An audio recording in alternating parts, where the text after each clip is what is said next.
বিপদ আপদ থেকে মুক্তি, দুশ্চিন্তা কিংবা কোনো কিছু চেয়ে বরাবরই মুমিনরা সৃষ্টিকর্তার দরবারে দুহাত তুলে ধরেন। মহান আল্লাহ তাআলা খোদ ঘোষণা দিয়েছেন তিনি পরম করুণাময় ও অসীম দয়ালু। যখন কোনো বান্দা তার নিকট দুহাত তুলে প্রার্থনা করে তখন আল্লাহ রাব্বুল আলামিন তাকে শূন্য হাতে ফিরিয়ে দেন না। পবিত্র কোরআনে মহান রাব্বুল আলামিন ইরশাদ করেছেন, প্রার্থনাকারী যখন আমাকে ডাকে তখন আমি তার ডাকে সাড়া দিই। সুতরাং তারাও যেন আমার ডাকে সাড়া দেয় এবং ঈমান আনয়ন করে। আশা করা যায় তারা সফল কাম হবে।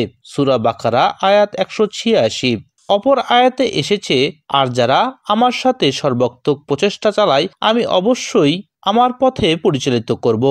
অবশ্যই আল্লাহ সৎকর্মপরায়ণদের সঙ্গে আছেন। সূরা আনকাবুত আয়াত 63। এক্ষেত্রে রাসূল সাল্লাল্লাহু আলাইহি সাল্লামও বিভিন্ন সময়ে আল্লাহর কাছে পানা চেয়ে দোয়া করতেন। উম্মতদেরও মহান রবের নিকট দোয়া করার পদ্ধতি জানিয়ে দিয়েছেন, যা বিভিন্ন সময়ে সাহাবায়ে কেরামদের মাধ্যমে বর্ণিত নানা হাদিসে এসেছে। এর মধ্যেই দোয়া কবুলের উত্তম সময় শেষ রাতের দিকে। আবু হুরায়রা রাদিয়াল্লাহু থেকে বর্ণিত হাদিসে এসেছে, রাসূল সাল্লাল্লাহু আলাইহি সাল্লাম বলেছেন, মহামহিম আল্লাহ তাআলা প্রতি রাতের শেষ তৃতীয়াংশে অবশিষ্ট থাকাকালীন নিকটবর্তী আসমানে অবতরণ করে ঘোষণা করে থাকেন, কে আছো এমন যে আমাকে ডাকবে, আমি তার ডাকে সাড়া দেব। কে আছে এমন যে আমার কাছে চাইবে, আমি তাকে দেব। কে আছো এমন আমার কাছে ক্ষমা চাইবে, আমি তাকে ক্ষমা করব।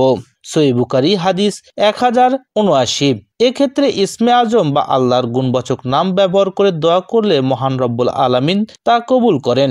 বুরাইদা আসলামী রাদিয়াল্লাহু তার বাবার সূত্রে বর্ণনা করেন, একবার রাসূল সাল্লাল্লাহু আলাইহি সাল্লাম এক ব্যক্তিকে দোয়া করতে শুনলেন।